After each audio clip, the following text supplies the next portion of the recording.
Ma'asyiral muslimin yang dimuliakan Allah Subhanahu wa taala. Kita tahu bahwa jin diciptakan oleh Allah Subhanahu wa taala setelah Allah Subhanahu wa taala menciptakan para malaikat dan sebelum Allah menciptakan Adam alaihi salatu wassalam. Kehidupan jin sama dengan kehidupan manusia, dan jin juga mukallaf sama dengan manusia berdasarkan firman Allah Subhanahu wa taala, "Wa ma khalaqtul jinna wal insa illa liya'budun." Tidaklah aku ciptakan jin dan manusia kecuali keduanya disuruh untuk beribadah kepada Allah Azza wa Jalla. Nah, di antara jin ada orang-orang atau jin-jin yang saleh. Wa inna minnas salihun, dan di antara kami ada jin-jin yang saleh. Wa minna duna dzalik, tetapi ada yang tidak saleh, ada yang jahat. Kunna tara'iqa qidada, kami ini bertingkat-tingkat, kata jin. Lah, di antara jin yang menjadi anak buah iblis yang paling jahat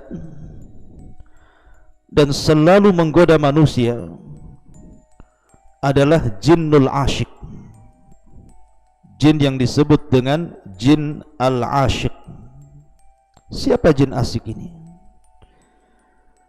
Bagaimana dia dikatakan akhtarul jin, jin yang paling bahaya, terutama bagi kaum muslimin? Dan bagaimana caranya kita lepas daripada jinnul asyik ini? Ma'asyiral muslimin yang dimuliakan Allah Subhanahu wa taala, kita tahu bahwa di antara cara jin masuk ke tubuh manusia adalah dengan cara masuk ke jalan darah manusia.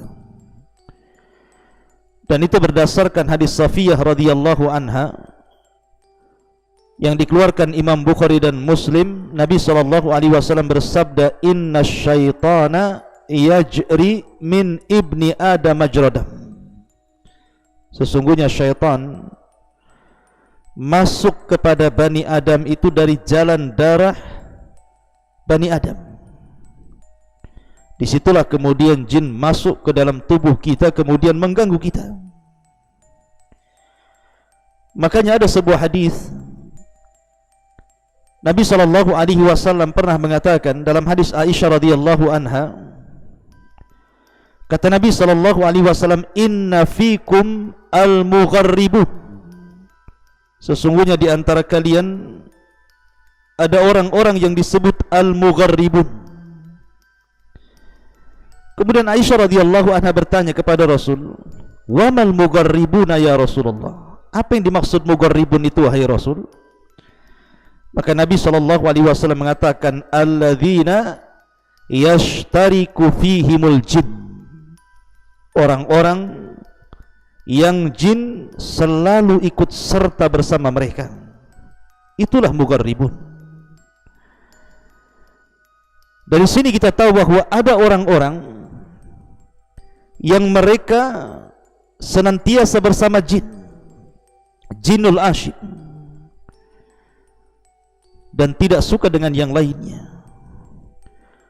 Oleh karena itulah maka kenapa jin asyik ini dikatakan akhtarul jin, jin yang paling bahaya? Karena dia tidak mau melepaskan orang yang disukainya. Maka disebut asyik karena dia mencintai manusia. Jin yang sudah tergila-gila kepada manusia sehingga dia tidak akan melepas orang yang dicintainya. Makanya jin ini paling bahaya, yang disebut dengan jinul asyik ini. Lalu apa saja a'radul jin asyik ini? Apa saja gangguan-gangguan jinul asyik kepada manusia ini? Para ulama mengatakan yang paling bahaya biasanya jinul asyik ini adalah menggoda manusia-manusia yang belum menikah. anak-anak muda yang belum menikah ataupun gadis-gadis muda yang belum menikah. Maka anak muda dan gadis-gadis ini akan dinikahi oleh jin dalam tidur-tidur mereka, sehingga kemudian ditanamkan perasaan tidak suka menikah. Makanya kita lihat ada anak-anak muda yang usianya sudah 40, 50, 60, ada yang belum menikah. Ketika ditanya hanya senyum-senyum saja.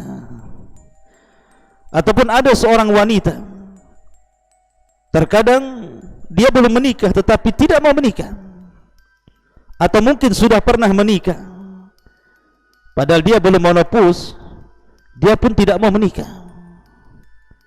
Lah, manusia-manusia yang tidak mau menikah, hakikatnya ada jinnul asyik dalam badannya itu. Ada jin yang senantiasa menyukai dia, sehingga jin membuat orang itu untuk tidak menikah dan hanya menikah dengan dia saja. Dan ini sangat bahaya. Ma'asyiral muslimin yang dimuliakan Allah Azza wa Jalla. Atau terkadang kemudian dibuatnya laki-laki itu suka dengan laki-laki, atau perempuan suka dengan perempuan, atau mungkin suka sendirian di kamar sendirian, mendengarkan musik, melihat internet, ataupun hal-hal yang tidak layak dilihat, tidak layak ditonton. Akhirnya kemudian dia berdua-duaan dengan jin yang disebut dengan jinul asyik ini, dan ini sangat bahaya. Ataupun kata para ulama, jinul asyik ini kalau sudah bersama manusia, maka dia akan membuat manusia itu jauh dari agama, dimalaskan salat, dimalaskan doa, dimalaskan zikir, kemudian didorong-dorong untuk bermaksiat kepada Allah Azza wa Jalla, berzina dan yang semacamnya. Terutama dibencikan Al-Quran. Maka orang-orang yang dimasuki jinul asyik ini dimalaskan ibadah, terutama membaca Al-Quranul Karim. Kemudian juga di antara godaan-godaan jinul asyik kepada manusia, manusia ini selalu sempit dadanya. Jadi dhaiku fi sadrihi, merasa sempit dadanya. Kemudian terkadang syadidul hazni daim, jadi kalau sedih itu sedih terus, tidak pernah berhenti. Umpamanya orang kena musibah, entah meninggal orang yang dicintainya, orang tuanya, anaknya, pasangannya, dibuat sedih terus, seolah-olah kemudian tidak ada hentinya. Ataupun kemudian kata para ulama juga, mimma yu'ayyidu ila halati minat ta'bid daim, termasuk juga adalah dibuat ta'ab selalu, dibuat susah selalu, letih selalu, lelah selalu. Sudah minum jamu sana, jamu sini, obat sana, obat sini, urut sana, urut sini, bahasa kita ya, tapi badan ini lemah terus. Maka dalam badan orang tersebut ada jinnul asyik namanya. Ataupun terkadang dibuatnya seseorang itu bercanda berlebihan, sehingga tidak sadar seseorang itu mengucapkan kalimat-kalimat kotor, menggibah orang hanya untuk bercanda. Atau syiddatul ghadab, atau terbalik, mungkin dibuat orang itu marah bersangatan, entah apa maksudnya, tiba-tiba dia marah, tersulut emosi sedikit dia emosi, marah, dan begitu seterusnya. Kata para ulama, berarti dalam badannya ada jinnul asyik. Kemudian juga dibuat bermimpi melakukan hubungan seksual. Dalam mimpinya berhubungan dengan, kalau dia sudah menikah, maka bermimpi dengan orang yang bukan suaminya, mungkin dengan tetangganya, mungkin dengan temannya, mungkin dengan orang lain. Atau kalau belum menikah, maka dia akan dimimpikan, dan itu selalu ya, sering melakukan ataupun selalu dimimpikan seperti itu. Hakikatnya sesungguhnya jinul asyik masuk pada jalan darah orang tersebut, kemudian membuat hayalan-hayalan dalam mimpinya, sehingga kemudian akhirnya pun dilupakan dari waktu-waktu salat. Lah, dari sini kata para ulama, kenapa jinul asyik ini sangat bahaya sekali. Lalu bagaimana caranya supaya kita ini terhindar dari jinul asyik ini? Yang pertama, qiraatu ayatil kursi, bacalah ayat kursi. Berdasarkan hadis Bukhari radhiyallahu an, dari Abu Hurairah radhiyallahu an, ketika Abu Hurairah radhiyallahu an kemudian menjaga pembendaharaan zakat, tiba-tiba ada pencuri, rupanya dia adalah syaitan. Kemudian syaitan ini mengatakan kepada Abu Hurairah, "Ya Abu Hurairah, maukah ku ajarkan kepadamu, idza awaita ila firashik, kalau engkau hendak menuju pembaringanmu, faqra ayat al-kursi, bacalah ayat kursi, lan yazala ma'aka minallahi hafidhun wa la yaqrubuka syaitanun hatta tusbih." Maka Allah subhanahu wa ta'ala akan senantiasa menjagamu dan tidak ada satupun syaitan yang bisa mendekatimu sampai subuh. Makanya bacalah ayat kursi sebelum tidur supaya tidak datangi jinul asyik. Kemudian yang kedua, qiraatu akhir ayataini min suratil Baqarah fi kulli lailatin. Bacalah akhir dua ayat dari surah Al-Baqarah setiap malam. Sebagaimana hadis yang dikeluarkan dari sahabat Abdullah ibn Mas'ud radhiyallahu an dari Nabi sallallahu alaihi wasallam, di mana beliau bersabda, "Al-ayatani min akhir suratil Baqarati man qara'ahuma fi lailatin kafatahu." Kata Nabi sallallahu alaihi wasallam, dua ayat di akhir surah Al-Baqarah, barang siapa yang membaca keduanya setiap malam, kafatahullah, maka Allah subhanahu wa ta'ala akan senantiasa menjaga dia dari syaitan.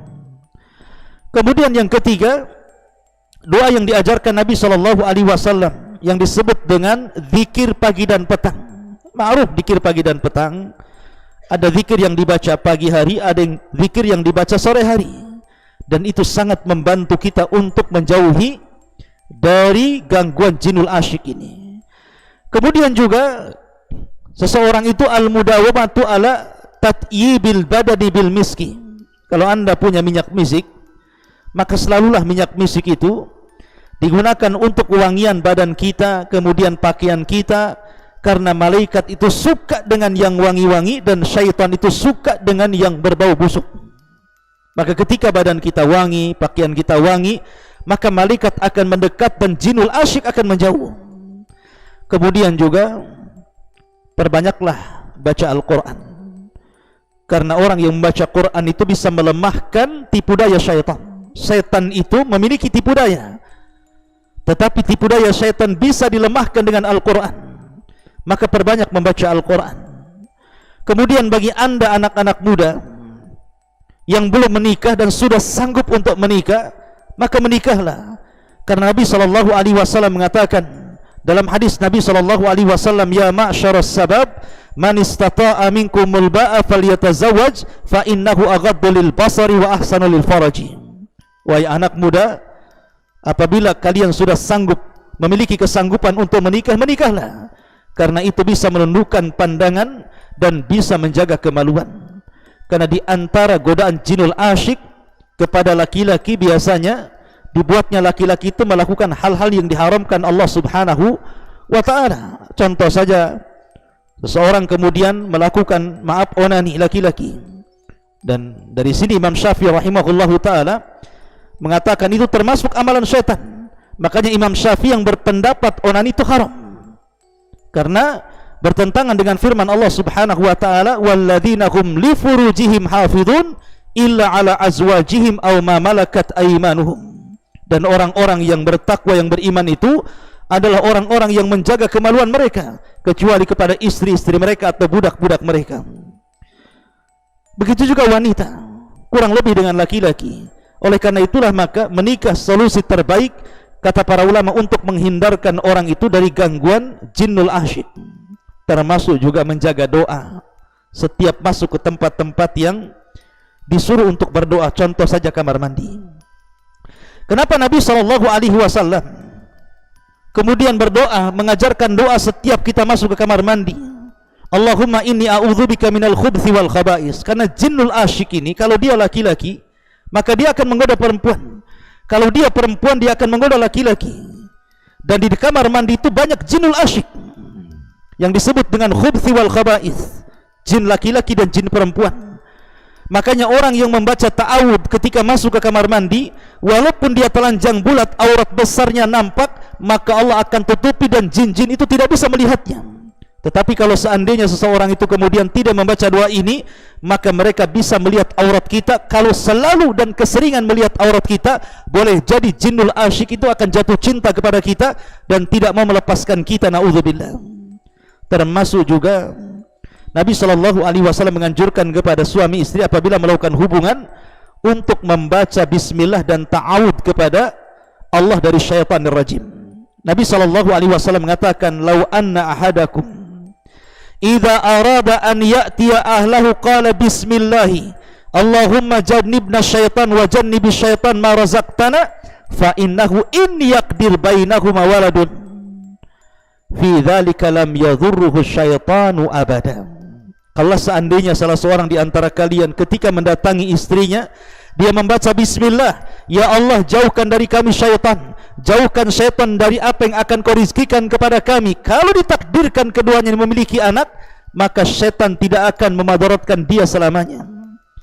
Bahkan orang-orang yang senantiasa membaca basmalah dan ta'awud, kata Imam Mujahid yang dinukilkan oleh Imam Qurtubi rahimahullahu ta'ala, beliau mengatakan, "Idza jama'a walam yusammi in tawal jana ala ikhlilihi fajama'a ma'ahu fadzalika qauluhu lam yatmishunna insun qablahum walajan."